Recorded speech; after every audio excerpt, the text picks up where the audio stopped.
Hola, ¿qué tal? Vamos a empezar con el pensamiento de Friedrich Nietzsche, filósofo alemán que nace en 1844 y fallece en 1900, y empezamos por lo que sería la crítica a la metafísica dentro de su pensamiento. Para contextualizarlo, lo que vamos a hacer es pensarlo en relación a Arthur Schopenhauer. ¿De acuerdo? Entonces primero vamos a ver brevemente qué es lo que piensa Schopenhauer, y frente a él y a partir de él empezaremos nuestra reflexión en torno al pensamiento de Friedrich Nietzsche. Schopenhauer escribe un texto muy es el más representativo de todos los que escribe: el mundo como voluntad y representación. En su consideración de lo que es la realidad, de lo que sería el mundo, pues Schopenhauer considera que la vida, fundamentalmente lo que es sufrimiento y dolor, es decir, que en esta vida lo único que hacemos es sufrir, que el sufrimiento que nos encontramos en nuestra vida es generado por algo que él llama la voluntad, que está en el título de su obra. Entonces, la voluntad es lo que genera el sufrimiento, y esa voluntad genera un movimiento. Ese movimiento es al que nosotros estamos sometidos, y en ese sometimiento lo que hacemos es meramente sufrir. Por eso la vida aparece como sufrimiento y dolor. Eso es lo que tenemos en nuestra vida, según Schopenhauer. Entonces, ¿qué es lo que nos ocurre? Que ese sufrimiento que nosotros encontramos en la vida es completamente absurdo y sin sentido, carece de sentido. No sentimos para nada, simplemente estamos sometidos al sufrimiento. Y frente a eso, lo único que nos hace temporalmente, momentáneamente, no estar sometidos a ese dolor, escaparnos de algún modo, es la experiencia estética. La experiencia estética es la experiencia del arte. Y entre todas las experiencias estéticas, entre todas las artes que podíamos encontrar, la que Schopenhauer prefiere o considera que es más efectiva es la música. Si todos podemos pensar en una pieza de música que cuando la escuchamos de algún modo nos evadimos, nos vamos de la realidad en la que vivimos. En ese momento se estaría produciendo esa experiencia estética de la que nos habla Schopenhauer, que lo que nos hace es sacarnos de ese movimiento que genera la voluntad, y que lo único que nos lleva es a sentir sufrimiento y dolor de un modo, absurdo y sin sentido. Aquí en el esquema podríamos verlo un poco, ¿no? Nosotros tenemos la vida, que sería como una rueda que se mueve. Imaginad que está, que aquí donde, en esta figura, ¿no? Pues aquí tenemos una rueda que se mueve, venimos, sufrimos, y la rueda gira. Lo que único que hacemos es seguir sufriendo, tener más sufrimiento, sufrimiento, sufrimiento, y siempre estamos sometidos a esta rueda en la que lo único que hay es sufrimiento. ¿Qué es lo único que podemos hacer? Pues como si tenemos esta imagen de la rueda gira, genera un movimiento, pero aquello que nos ha sometido al movimiento de la rueda sería su eje, que estaría en el punto central. Entonces, si conseguimos estar en este punto central, que es hacer alrededor del cual gira la rueda de la voluntad, que genera sufrimiento, pero no está sometido al movimiento, al sufrimiento de esa voluntad. Entonces, ¿ahí cómo se llega? Pues se llega a través de la experiencia estética. Y entre todas las experiencias estéticas, la que prefiere Schopenhauer, la considera más adecuada, pues es la música. Digo que es la que prefiere Schopenhauer porque otros autores propondrán la poesía o cualquier otro arte, ¿no? Pero Schopenhauer prefiere la música. Como conclusión, ¿a qué lleva Schopenhauer? Pues Schopenhauer, una vez que descubre que la vida simplemente es sufrimiento y dolor, y un sufrimiento y dolor absurdo, considera, como el sátiro de la Grecia clásica, de la Grecia arcaica, que el hombre lo peor que ha podido hacer es haber nacido, y lo mejor que puede hacer es dejar de vivir cuanto antes, es decir, morir cuanto antes. Entonces, la postura de Schopenhauer, ¿qué va a ser? Pues nos va a llevar a un pesimismo, ¿no? Entonces, este pesimismo nosotros lo podemos encontrar explicitado en muchas posturas, en muchos momentos, ¿no? Yo creo que un momento muy interesante de ese pesimismo pues lo podemos encontrar en en una serie que se llama True Detective, y vamos a ver un poquito, ¿no? Os voy a poner aquí 3 minutos para que veáis cómo se plasma ese pensamiento de Schopenhauer. El, y ahora continuamos con la explicación.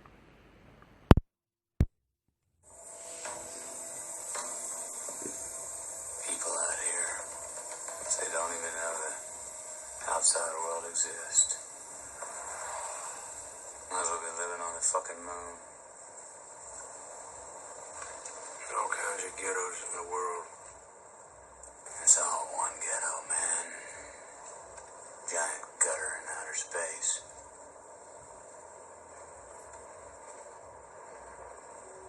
Today, that scene, that is the most fucked up thing I ever caught. Ask you something. You're Christian, yeah? No.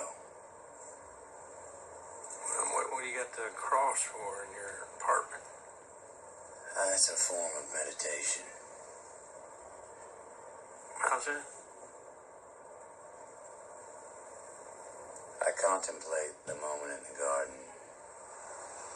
The idea of allowing your own crucifixion.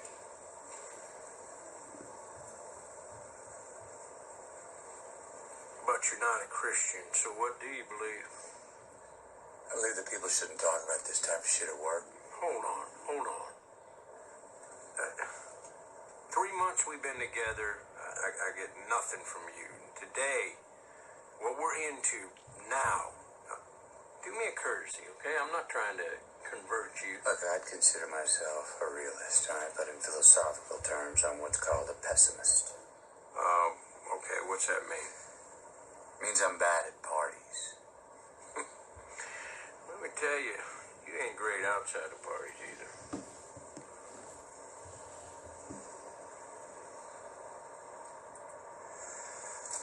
I think human consciousness was a tragic misstep in evolution. We became too self-aware. Nature created an aspect of nature separate from itself. We are creatures that should not exist by natural law. Oh, that sounds god-fucking awful, Russ. We are things that labor under the illusion of having a self. This accretion of sensory experience and feeling. Programmed with total assurance that we are each somebody. When in fact, everybody's nobody. I wouldn't go around spouting that shit I was you. People around here don't think that way. I don't think that way. I think the honorable thing for our species to do is deny our programming. Stop reproducing. Walk hand in hand into extinction. One last midnight, brothers and sisters opting out of a raw deal. So, what's the point of getting out of bed in the morning? I tell myself I bear witness. The real answer is that it's obviously my programming. And I lack the constitution for suicide. My luck, I picked today to get to know you. 3 months, I don't hear a word from you, and you asked. Yeah, and now I'm begging you to shut the fuck up.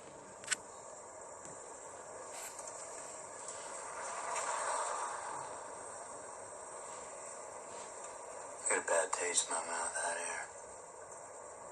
Aluminum. Ash. I can smell the psychosphere. I got an idea. Let's make the car a place of silent reflection from now on. Okay?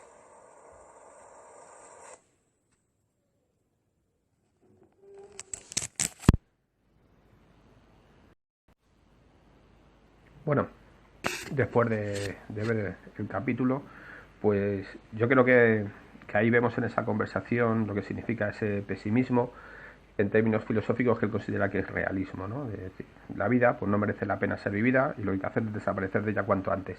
Esa sería la postura de Schopenhauer, que no la de Nietzsche. Pero hay que entender esa postura del pesimismo para ver dónde se sitúa Nietzsche y a partir de dónde él genera su propuesta filosófica. Entonces, el texto del que partimos con Nietzsche, pues es un texto que se titula El nacimiento de la tragedia. Originariamente, la formación de Nietzsche es la de filólogo. Él, pertenecía a una familia de pastores protestantes. Él estaba de algún modo destinado familiarmente a serlo, pero dejó esa carrera de teología para dedicarse a la filología, ¿no? Entonces él es un gran conocedor del mundo clásico y entonces escribe un libro, que es su primer texto, El nacimiento de la tragedia.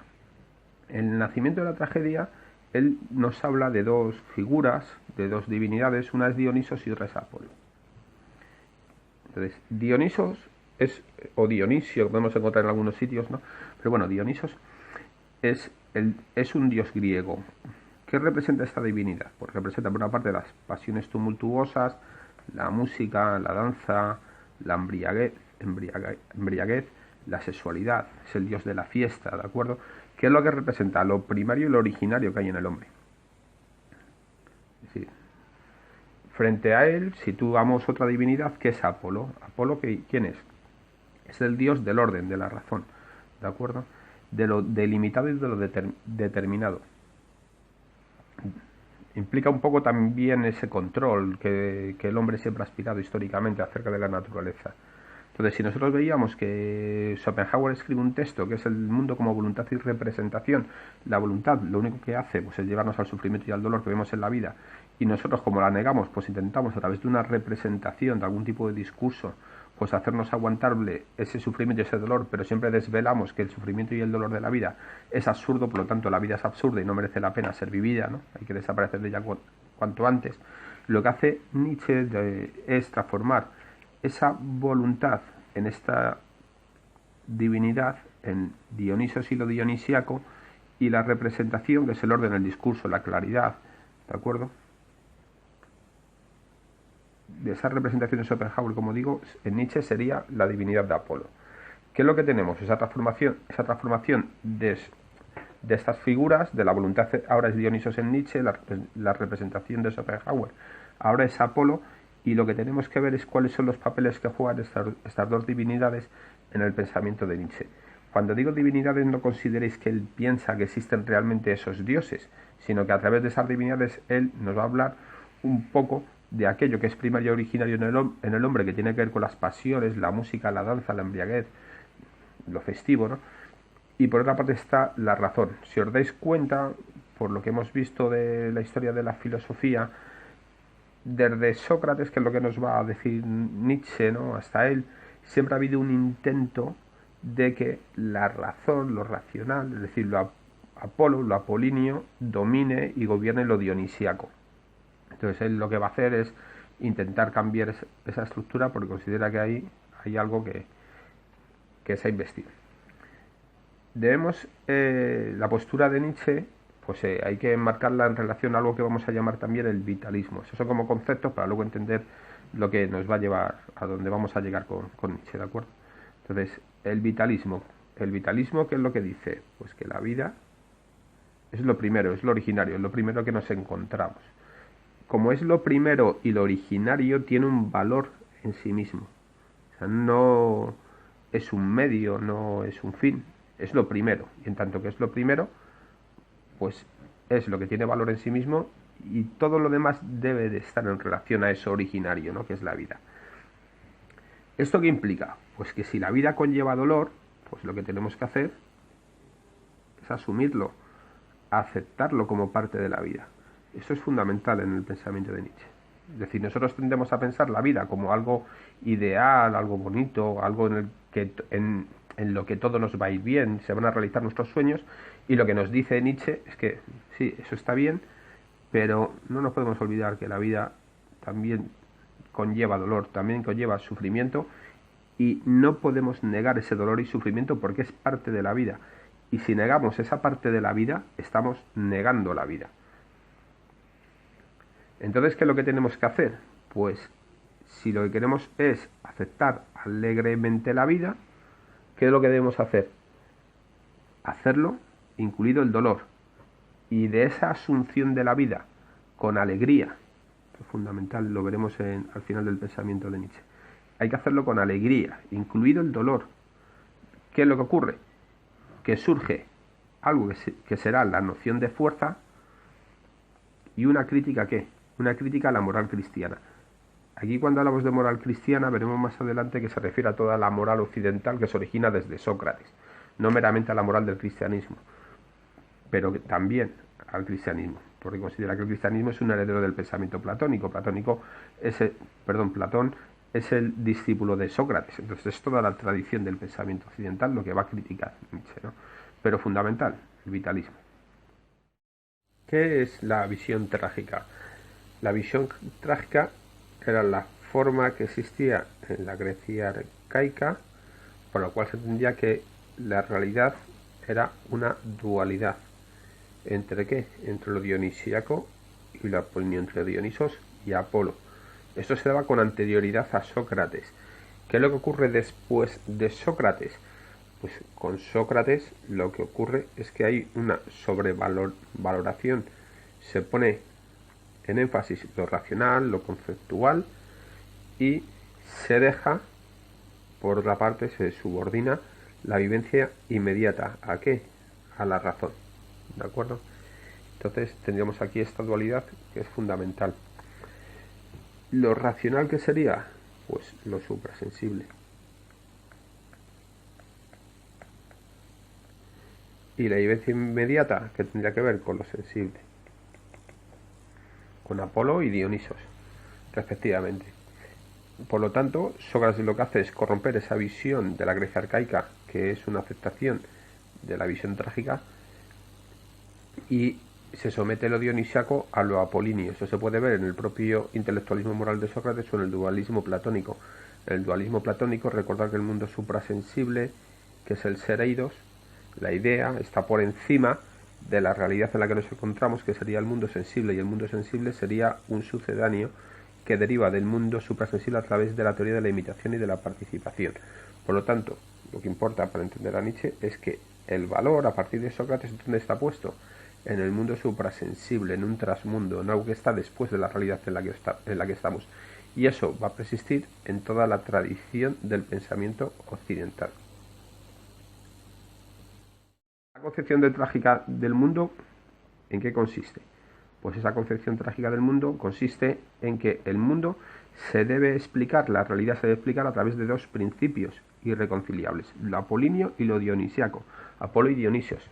¿Qué es lo que ocurre? Que estos dos elementos están en lucha constante, es una lucha de contrarios, pero no es posible hacer una reconciliación, ¿de acuerdo? No va a haber un momento en que lo apolíneo y lo dionisiaco vengan a convenir entre ellos de un modo armónico, no, eso no va a ocurrir, ¿de acuerdo? Por lo tanto, Nietzsche lo que considera es que toda la historia de la filosofía, desde Sócrates hasta él, lo que han intentado es establecer una reconciliación que no es posible. Y al no ser posible, lo que han venido es a negar lo dionisíaco. Y por lo tanto negaban la vida tal y como es, negaban la realidad tal y como es. ¿De acuerdo? Tenemos, por ejemplo, el racionalismo, recordar que tenemos como representante más importante a Descartes, que consideraba que toda esta lucha de contrarios entre el apolíneo y lo dionisíaco, ¿qué es? Pues un error de la razón, y que la razón será capaz de resolver, ¿de acuerdo? Hegel, el pensamiento hegeliano, ¿qué es lo que considera? Que el proceso dialéctico, la dialéctica, es capaz de realizar una reconciliación entre los contrarios. Por lo tanto, debe haber un momento posterior que lo que venga es a superar esta contradicción y reconcilie los contrarios, afirmándolos a ambos. Marx, pues igual, Marx, en tanto que es un heredero de esa concepción dialéctica de Hegel, pues considera que las contradicciones que se dan en la sociedad actual pues se vienen a resolver en un momento posterior, que es una síntesis, ¿no? Entonces, que al final de la historia pues sería la sociedad comunista. ¿Qué es lo que ocurre? Que toda la historia de la filosofía, desde Sócrates pasando por el pensamiento cristiano, racionalismo, Hegel, Marx, aquí ya estamos con Marx en el siglo XIX, ¿no? Un pensador anterior a Nietzsche, pero corresponde al mismo momento, lo que han intentado que es suprimir esta lucha de contrarios. ¿Qué es lo que ocurre? Que Nietzsche considera que suprimir los contrarios es suprimir la vida, porque la vida consiste en esa lucha de contrarios.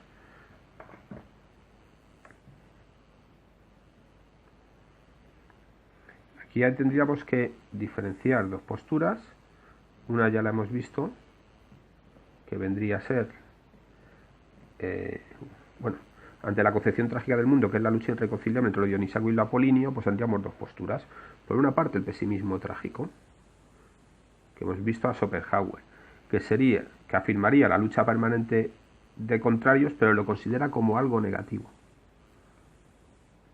Y como es algo negativo, ¿qué hay que hacer? Negarlo. Por lo tanto, al negar la lucha de contrarios, lo que se hace es negar la vida.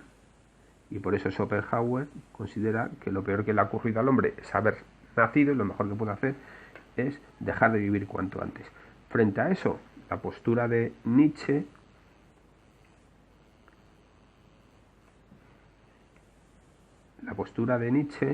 ¿cuál va a ser? La del optimismo trágico.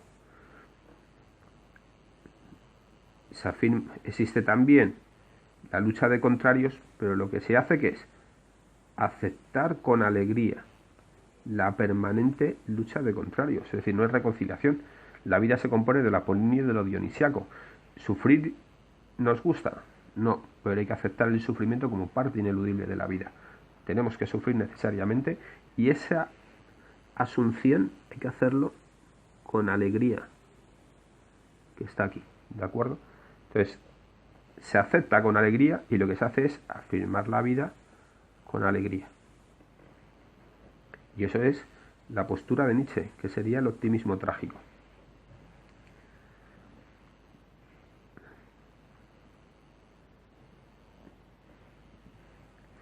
¿Qué es lo que va a hacer Nietzsche, por lo tanto? Pues criticar toda esa tradición de la metafísica y de la moral occidental que hemos visto que se inicia con Sócrates.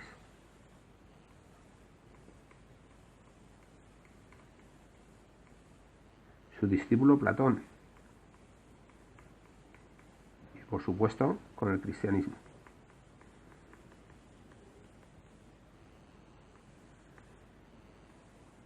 Eso es lo que representa la metafísica y la moral occidental. Cuando digo representa, quiero decir que no son solo ellos, pero que es como lo más simbólico, lo más visible. ¿Qué es lo que ha ocurrido, según Nietzsche? Pues que la moral ha enajenado la acción del hombre, del individuo, por un mandato divino. Ese mandato divino puede entenderse propiamente de la religión, pero también por la sociedad y por la conciencia. Es decir, nosotros no decidimos lo que hacemos, sino que son otros quienes nos lo mandan. ¿De acuerdo? La conciencia aquí no es una conciencia individual. No es mi conciencia personal.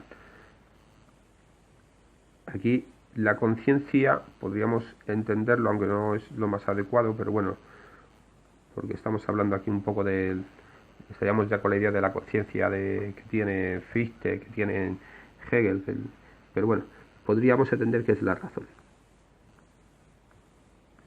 Porque para lo que nos interesa, pues sería la razón. Entonces, hay una razón que nos mandaría, que está por encima de nosotros. ¿Qué es lo que ocurre? Que esto ha generado lo que Nietzsche llama una moral de esclavos, que lo veremos posteriormente. Una moral de los débiles. ¿Por qué es una moral de los débiles? Porque no son capaces de aceptar con alegría la vida, no son capaces de aceptar la concepción trágica del mundo, que es lo que está aquí. La moral de los débiles se caracteriza por no aceptar la concepción trágica del mundo, es decir, la lucha irreconciliable entre lo dionisiaco y lo apolíneo, y lo que hacen que es proponer un trasmundo. ¿Qué es un trasmundo? Un trasmundo sería algo distinto de la vida, de lo inmediato que nos encontramos, de lo que nosotros estamos viviendo, y en donde ponemos el valor, de tal modo que decimos, ahora tenemos una vida en la que sufrimos, en la que padecemos dolor, pero lo importante no es esta vida, sino que es aquello que está por venir. Por eso es un trasmundo, porque está después de este mundo. ¿Qué puede ser? Pues puede ser el mundo de las ideas platónico. Nosotros en Platón estábamos en este mundo, en el mundo de las cosas, que era lo sensible, pero ese mundo sensible no tenía propiamente valor. El valor estaba puesto en el ser eidos.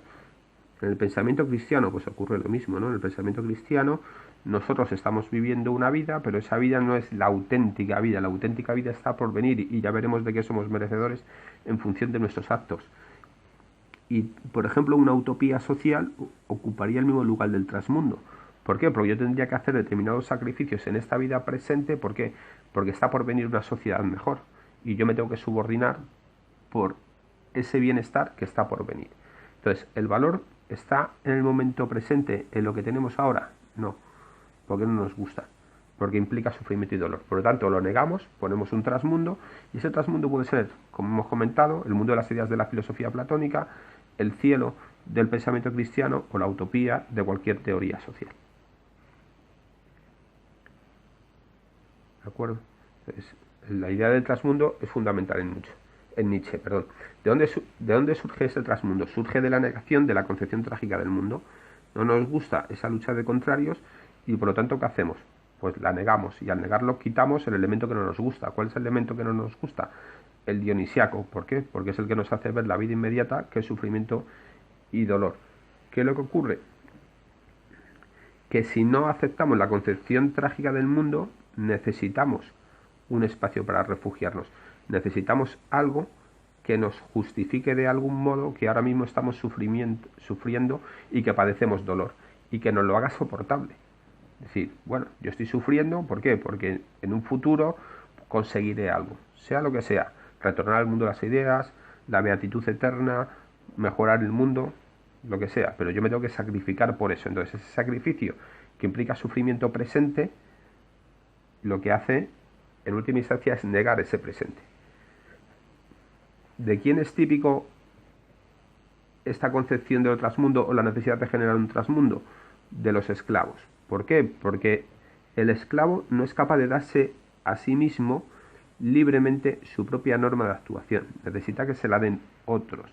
Por lo tanto, ¿qué sigue? Una moral, y es la moral que siguen todos. ¿Esto qué es? Una moral del rebaño. Es una moral del rebaño porque es un ser gregario y necesita una moral gregaria. ¿De dónde pueden provenir esas morales gregarias y que vienen de fuera? Pues pueden provenir de las iglesias, de cualquier pensamiento religioso, de los partidos políticos, de la patria o del Estado. Esas son las consideraciones de Nietzsche, ¿de acuerdo? Aquí pongo una pregunta abajo porque me parece algo que creo que hay que trabajar, ¿no?, en relación al pensamiento de Nietzsche. Nietzsche en algunos momentos es considerado como un precursor del pensamiento nazi, ¿no? Entonces, aquí anoto yo, pero esto es fuera del pensamiento de Nietzsche, ¿no? Pero hay que pensarlo en relación a él. Teniendo esto en cuenta, es decir, teniendo en cuenta que él considera que seguir la moral del otro es una moral de esclavos, es una moral gregaria, es una moral de esclavos, de aquellos que están negando la vida y por lo tanto no caen en la postura que él nos va a proponer, que sería la del optimismo trágico. Teniendo esto en cuenta, se puede considerar a Nietzsche como un precursor de la ideología nazi. Es decir, yo creo que, bueno, que es una pregunta a plantearse y a reflexionar, ¿no? Y os invito a ello, que cada uno saquéis ahí vuestras conclusiones.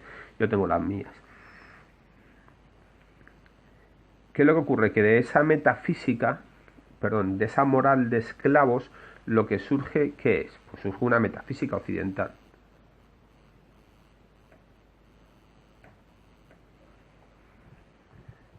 Surge una metafísica occidental. ¿De acuerdo? Entonces, la metafísica occidental, la concepción de la realidad, es fruto o deriva de una moral occidental. ¿Qué es lo que ocurre? ¿Por qué? Porque la moral nos indica qué está bien y qué está mal. Por lo tanto, determina los valores, aquello que vale, que nosotros admiramos, que nosotros consideramos que es lo bueno, que debemos seguir. Estos valores lo que determinan es nuestra concepción del mundo, de la realidad y del ser. ¿De acuerdo? ¿Qué es lo que ocurre? Pues que si la moral fundamenta la metafísica y tenemos una moral de esclavos, ¿qué es lo que vamos a tener al final? Pues una metafísica de esclavos. Es decir, esta moral de esclavos lo que hacía era negar la vida porque niega la concepción trágica del mundo.